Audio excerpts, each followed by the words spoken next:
What is up, YouTube? If you are new here, welcome to my channel. I hope I don't really put you off within the first 30 seconds. If you are returning, welcome back, old friends. And if you are new or returning, you could always hit the subscribe button, which is somewhere down there. I'm not sure what side it's on, and that would be super cool. And if you are really feeling quite keen right now, you could hit the little alarm, which is again, I think it's opposite the subscribe button. So both of them are down here somewhere, and that will let you know whenever I post a new video, which should be quite regularly. But today's video is going to be about the expectations versus realities of eating disorder recovery, which you know because you click the video and the name is in the title. But I'm going to say it anyway because I can. I have actually made a video about this before, which is linked down in the description box. But my outlook on recovery is vastly different now because I am in a way different place, way better place as well. So I thought I'd make it again with a different outlook. But if you want to check out the old video, it's there for you to click on. So I guess we start off with, woohoo, you're ready to recover. You're sick of your eating disorder because they are shit. They are not fun. They are rubbish. They ruin your life. They make you feel rubbish. They kill your body. Everything is bad. You're ready to recover. And so then, like with anything, you go, I wonder what this is going to be like. And what I did was build up some weird expectations that were never going to be met, but I didn't know they weren't going to be met. However, I was encouraged by the internet. So this is what happens. You go on the internet, you're like, boop, boop, boop, boop, and you find YouTube. And YouTube, you go, eating disorder recovery, in it goes, and then you are met with really motivational videos that people have made about their recovery. And it starts off like a tiny violin, some pictures of people being really sad, really thin, with some captions saying, I lost all my friends, my heart was stopping, I was close to death. And then the motivational music comes in, and there are pictures of health and smiles, and now I have my life back. I enjoy food, I see my friends again, recovery is so wonderful. And they are super motivating videos. And I am drawn into them. I was obsessed with watching those videos, and I was like, yes, recovery, queen. You know, I was like that. And I kind of ignored the bit that's in the middle of those two sections of the YouTube videos. I kind of ignored the recovery part. I just kind of, because they're like sick, recovered. And in the middle of sick and recovered, there is recovery. And so number two, second thing I do, I went and found like a recovery community. Now at first that was on, oh no, I guess it was on Xanga, and then it was on Tumblr and Facebook, and you know, and now they're on Instagram, and they're like full of their hashtags. I love doing this, I don't know why, whatever. They're full of their hashtags, and it's like pint party, chocolate challenge, pizza, I want to say pizza party, but I don't know. Hummus party, I don't know, I like hummus. But they're like super enthusiastic about recovery and gaining weight and eating all this food. And it's like, oh yes, like recovery, super great, super ready for this. And it builds up this picture of recovery, and you have all these expectations, and then you start recovering and the expectations come crashing to the ground, and you are hit with the reality of what recovery is. Two really generic expectations that I think I had, that I know other people have, and I don't think that everybody has them, but I think they're two of the most popular expectations that there are, and they are these. One, that you can't recover unless you have a treatment team or a team of professionals around you. That is not true. And I think it's really damaging to have that thought because it keeps you sick. It allows you to stay sick, especially when you don't have access to the healthcare, be it because your insurance won't pay out, or because NHS waiting lists are disgusting, or because, like with me, I was waiting for treatment. I was on a list, and then I lost too much weight, and they were like, "Get off the list, you're too sick," and then that was that. And the expectation that you need that help stops you from trying to get better when you don't have that help. And I recovered without a treatment team, without my doctor, without a psychiatrist, without a nutritionist. And it sucks and it is hard, but it is possible. And so that expectation, we don't like that. Expectation number 2 is that recovery ends when you hit your set point, your ideal BMI, when your weight restored, whatever phrase that your treatment team or whatever phrase is knocking around the internet at the time, recovery ends when you hit that certain weight. Super not true. But it's not helped by the fact that if you do have a treatment team, a lot of the time you are discharged when you hit a certain BMI.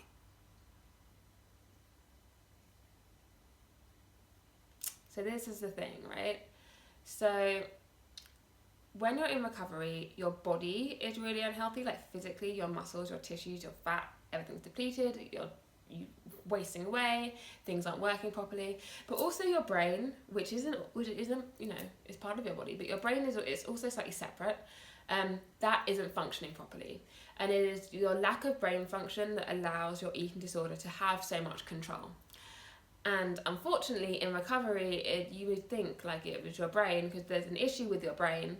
The illness comes from your brain, that your brain would heal first, and then your body heals first. It's important that your heart, that your lungs, that all your tissues, all your organs are healthy, and so you eat. Your body becomes physically healthy, you hit your ideal BMI, your brain is not quite there yet, you're gaining weight, your brain is like, this is disgusting, this is terrible, because your brain is still sick. And your body is being healthy. Then you get to your ideal BMI, you get to your ideal BMI and you are discharged. But your brain is still like, not okay. And this is what happened to me a lot. And the thought process that I developed and the belief system that I developed was that I just couldn't get better because everybody else, they hit their ideal BMI and they're better and I wasn't, so that means maybe I could just never get better, maybe I would have anorexia for the rest of my life. Also wrong, but we will get to that later. So they are the 2 main expectations, that you need a treatment team and that having a healthy body weight means you're better. And the reality of both of them is like a big fat no. You do not need a treatment team. A healthy body weight does not mean that your mind is healthy and functioning properly. And recovery is more than both of those things. So when I was young, and it's not really to do with my age, like I was young when I developed anorexia, it's more to do with when my eating disorder was young, and recovery was new to me. My expectations were hopeful and high. I thought it would be easy, I thought I would be happy, I thought that once I gained weight, I would be okay again. I know that everybody around me, like my family, thought it would be easy, like recovery, you're recovered, you stay recovered.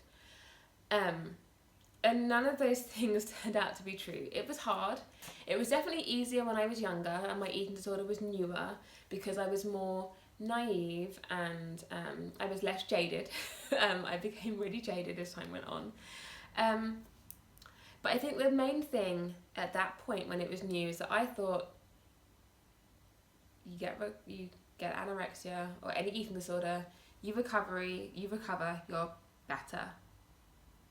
The end. You move on with your life. It doesn't come back. But the reality is, like with a lot of illnesses, it can come back. You know, you've had those thoughts, they've been there, but maybe they're never really quite gone. And so I relapsed, and that was like the end of the world. I thought I was awful. I thought I had failed. And then that gave me another whole reason to starve myself, because it was like a self-punishment for me sometimes. And so when I relapsed, the expectation that I had that I would be better forever was dashed. It was ruined. And not knowing the reality that relapse is part of recovery, and that recovery is an ongoing thing. Maybe for the rest of my life I will be in recovery, and I will always have to monitor, especially in times of trauma or stress, how I'm doing and the choices I'm making. And the expectation that once you've gone through recovery once, that's the end, is super not true for the majority of people. And then, like I said, I got older and I get more jaded because I would try to recover and it would suck and I would hate it. And I would go back to that thing where I would be a healthy weight and my mind would still be like really unhealthy, and anorexia would be like really loud and I'd really struggle, and then I would relapse again, which then reinforced this whole maybe I'm never going to get better, maybe I'm just one of those people who will live with anorexia until they die a pretty young death.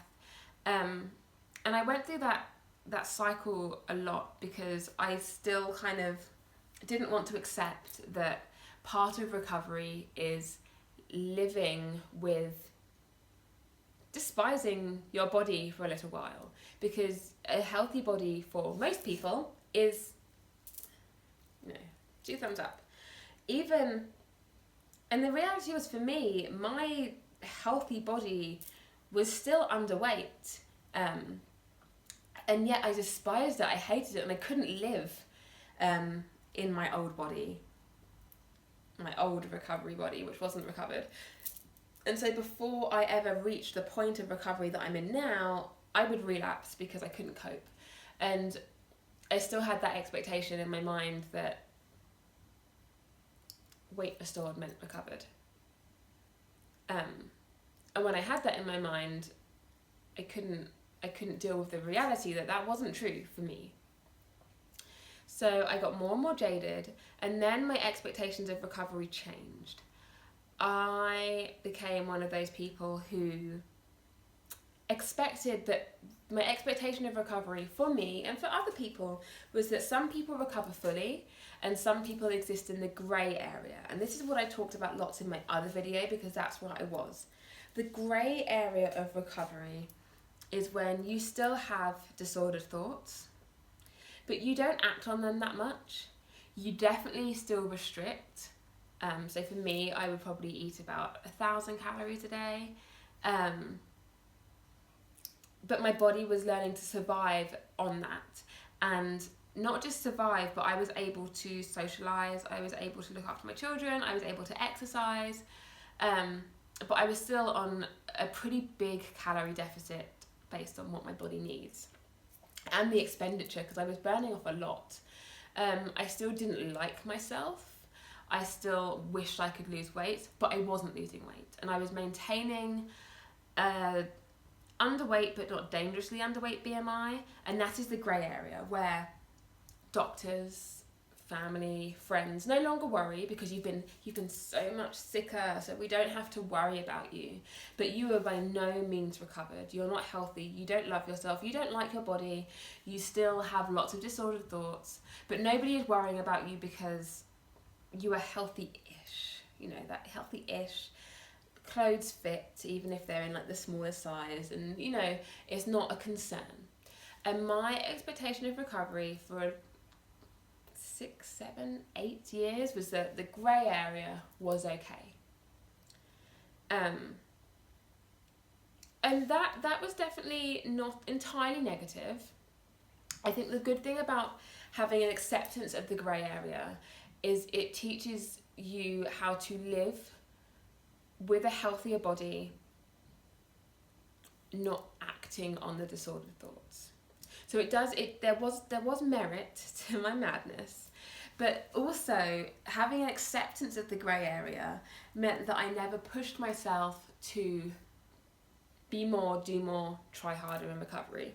And the reality is that the grey area only partially extends your life, only partially heals all the wounds that an eating disorder leaves you with, and you're not actually happy. It's really hard to be happy in that grey area, and it's also really hard if you have other mental health issues, which I do. It's hard to have them under control. Like, my anxiety and depression were so bad when I lived in that grey area, because my brain function was still lowered because I wasn't nourishing my brain. So it made coping and recovery from my other mental health issues even harder, because just like with anorexia and those disordered thoughts, my brain function was lower because I was malnourished. And you know, our bodies are really, really smart. And so it is more important to make sure my heart is still pumping, that my lungs are still working, that my muscles are still working, so I can hold myself up and get on with my day, than it is to use that energy and those nutrients to be put towards not feeling like shit. And so the grey area of recovery, my expectation was that was fine, that was enough. But the reality is it's not long term. And that really is no way to live. It's no way to treat yourself. Just because you're not starving yourself to death does not mean that you do not need to try to recover, and that you don't deserve way more than what you have accepted living with. And then the thing is, even when I was super jaded, I think part of the reason that I was so jaded was that I still held on to this expectation that recovery was a happy thing. Because, you know, there were still all these recovery accounts on Instagram, like, pint party, woo, oh my goodness, I gained a pound, hurrah for me. And I was just like, shut the fuck up. What? And this whole eating without guilt thing. And there would be people online that I saw who were super thin. And I don't know whether they were thinner than me, because at the time I thought they were thinner than me. But I can realise that I still had pretty bad body dysmorphia, so I don't know whether they were thinner than me, but they were still underweight, and they were still very thin. And they were like celebrating like eating 6 chocolate bars and a bag of Maltesers, and I was just like, what the fuck? And I don't even have to feel guilty about this, which, bitch, like, come on. Like, you don't have to feel guilty. Nobody should ever feel guilty about what they eat, but not having to feel guilty and not feeling guilty are two different things. So I had this expectation that recovery was all about guilt-free eating, and I couldn't do that, so I couldn't recover. But the reality is, I felt guilty when I ate a fucking salad. It sucked. Like, for at least a year, my recovery sucked. And even when I was doing a lot better, and I did get better, and my brain did get better, but it still sucked. Every time I raised my calories again, and again, and again, it sucked. I felt guilty, and I had to work on being like to my guilt, shut the fuck up, ho, like, off you go, sit in your corner. But I still felt it. And so this whole notion of guilt-free eating was like, and it put me off recovery, because I felt alienated by this recovery community that was like, yay, real recovery. And I was like, oh my God, it did my head in. I didn't understand it. And it made my expectations something that for me was impossible to reach. I couldn't eat a pint of ice cream without throwing it up. I couldn't do it. Now I can. Now I'm like, yeah. But I also, I don't know. I know some people love that, but I think I would stab my eyes out if I used the hashtag pint party for anything other than like a pint of wine. Yeah, the recovery community built up my expectations and then alienated me when I couldn't do what they were doing. It also made me feel like recovery was great, you know, like recovery was such a good thing. And I wrote a blog post once, which I'm also going to link down below, about how shit I was finding recovery. And I got this comment that was like, you know, you were just being awful, blah, blah, blah, recovery is great. You will change your mind. And I did, and now I am more recovered, further along in my recovery journey. I am enjoying recovery, but I still look back at my early recovery, like the middle stages, and I'm like, wow, that was horrific. Like, really horrific. I cried most days. I hated my changing body. I did all these exercises, like gratitude lists, which really helped me find positives in my day, because if I didn't do those, I literally felt like I was living a living hell. Like, on days when I missed my gratitude list, I plunged into such a dark depression because my mind was consumed with how much I hated everything that I was doing and how abnormal it all felt and how I hated eating, I hated my body, I hated recovery. What am I doing? So, I mean, they did help, but they by no means made recovery a walk in the park or a good laugh. It sucked. Recovery, when you're first going into recovery, is shit. But the image of recovery that is pushed on us is that it's something to be celebrated. I did not want to celebrate my recovery for at least a year. I was like, man, like, there were points where I thought I would rather be dead than carry on. Because it was so painful. Eating was painful. Looking in the mirror was painful. Trying on my clothes was painful. Pretending that I didn't hate every second was painful. And it's difficult as well because everybody around me was so happy that I was trying, and so I didn't want to let them down. I didn't want to cloud their expectations with my reality. So their expectations of me thriving in recovery, while my reality was, I fucking hate this. So that was quite isolating as well. So the expectation that when you are in recovery and you are starting to recover, you can start getting all your friends back. No, because it's awful. You feel like shit. You don't want to be around people. You want to be in bed. And I also didn't want to let people down by how unhappy that I was sometimes. So I became even more isolated. Like before I started recovering, I wasn't completely isolated. And then when I started recovering, I was completely alone. Like I cut myself off because the only way for me to cope was to just put my head under the sand and get on with it until I could cope. And I still had a support system. A support system is really, really important. But in terms of like socializing with my friends, reaching out to friends that I had isolated myself from, that was a huge no-no until I could wrap my head around the insanity of recovery. Another thing that sucks in recovery that isn't talked about that much is bloating. People in recovery like to post all their pictures, so the YouTube, they're sad and happy, and then the recovery accounts like Pint Party, I've noticed that recovery accounts and recovery blogs either don't really post that many photos of themselves, it's all food, or they post very flattering photos of themselves. And the reality is, and so it makes this expectation that you're going to be able to like seamlessly gain weight and it will be fine. The reality is, your body is not used to digesting food. It doesn't matter what kind of eating disorder you have. When you change your diet dramatically, which you have to do in recovery, whether you have binge eating disorder, whether you're overeating a lot, whether you have bulimia, whether you have anorexia, you have a vast change in your diet and your body freaks the fuck out. It's like, oh, what the fuck? Your digestive system doesn't know how to work. And one of the most common things that happen in recovery is bloating. And not like when you eat a big meal, like painful bloating, like shooting pains through your abdomen that make you feel like you're going to have a heart attack and be sick at the same time. I experienced some really, really painful bloating that literally left me in bed. I had to eat dinner and go to bed and not just have a nap, like literally go to bed because I was in so much pain. And the bloating sucks, and it also goes on for quite a long time in some cases.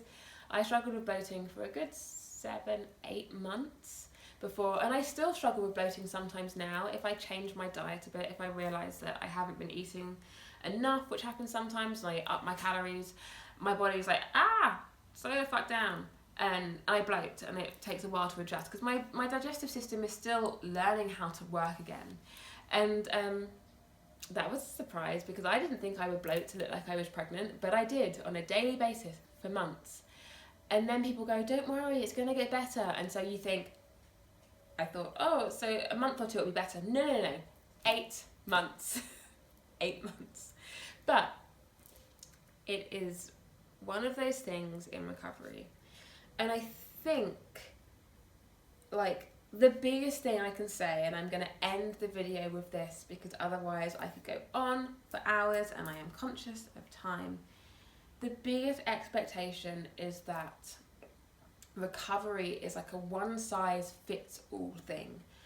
And that's really difficult when you're looking for some sort of guidance or idea or support, and you go online and you look at YouTube videos, or you go on Tumblr, or you go on Instagram, and there's this kind of one size fits all, happy recovery, doing really well, not bloating, not exercising, not whatever.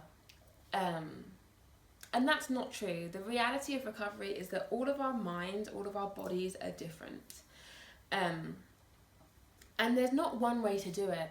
And if you bloat for 8 months, if you bloat for 2 years, if you bloat for 2 weeks, that is all completely valid. If you are on 4,000 calories a day and struggling to gain weight, and then somebody else is on 1,000 and gaining like a kilo a week, super valid. One person is not more sick or more deserving or doing a better job than the other one. If somebody doesn't exercise at all and somebody else does, that's cool. Like for me, I get quite a lot, like, should I exercise? I get a question all the time on Instagram, like, I'm in recovery, when should I exercise? The only time when I say it's really important to have medical advice is for things like exercising. I mean, we all have different body types, and I'm going to make a video about this later, but touch on this. I'm a mesomorph, which means I'm naturally muscular, and so my set point, which means the weight I hit and maintain while eating a healthy, balanced diet consistently, is about 15 pounds underweight if I don't have any muscle. And as soon as I literally pick up a weight or do yoga, my body's like, yes, and I build muscle really quickly and really easily. I'm at the point now where it's like, it's a bit more of a struggle to build muscle. I have to actually work on it, but because I'm naturally muscular, my body thrives on having some muscle. So I was clear to exercise while still having an underweight BMI, but had reached my set point. Now somebody else may be clear to exercise after reaching their ideal BMI and being weight restored for like 2 years, and they still might not be clear to exercise. That doesn't mean that I am further along in my recovery than them. That doesn't mean that because they haven't been clear to exercise, I shouldn't be exercising. It is just, everybody is different. Everybody's doctors are different. Everybody's bodies are different. All of our recoveries are different. You know, if one person recovers once and then 15 years later says, I've never relapsed, fucking hallelujah, that is amazing. But if somebody else relapses after 6 months, they've done nothing wrong. This is just how it works. The expectation that recovery is easy, that if one person can do it this way, then I can do it this way, that it took one person 6 months, that it took one person 7 years, all those expectations that we carry set us up for failure, because we are all so unique. It is almost impossible to mimic somebody else's journey. And the realities of recovery can be really shit. So shit. Oh my God. I cried for months on a daily basis. But the one reality that meets my expectation is that when it stops being shit, it is amazing. When recovery stops being such a struggle, when you stop hating your body, I don't know how long that's going to take for anybody else. When you find a way to eat and not feel guilt, when you find a way to move your body and not feel like it's a punishment, so whether that's walking or dancing or going to the gym or climbing up a wall or walking your dog, and when you're allowed to do that and you don't feel the need to do it and you are happy within yourself. This is the first time in my life that I've been happy within myself. And it is the best feeling that I have ever felt. Like, it doesn't matter so much what else happens in my life. The fact that I don't hate myself. And I think that is the only expectation in recovery, that one day, fingers crossed, I won't hate myself and that will be pretty decent. Like, it's almost like it surpassed my expectations, because it's better than pretty decent. It's really fucking cool. But everything else, the rest of my expectations, rubbish. Forget them. Like, I feel like going into recovery with expectations other than one day, I'm not going to hate myself and it'll be pretty decent, so then you can surpass that expectation, is damaging and silly. And finding your own path and accepting that it might be painful and it will probably be shit. And if somebody tells you you're doing it wrong, you can tell them to shut the fuck up because they're not living your life. That is the best way to recover. Whether you've got a team or not. Keeping your eye on your journey, and you can support other people on their journeys, but not looking and comparing yourself to their journeys. Look at your journey. Look down your path. Put your blinkers on. Down your path and focus on where you want to be for yourself. And fight for it. And then that will be the only reality that matters.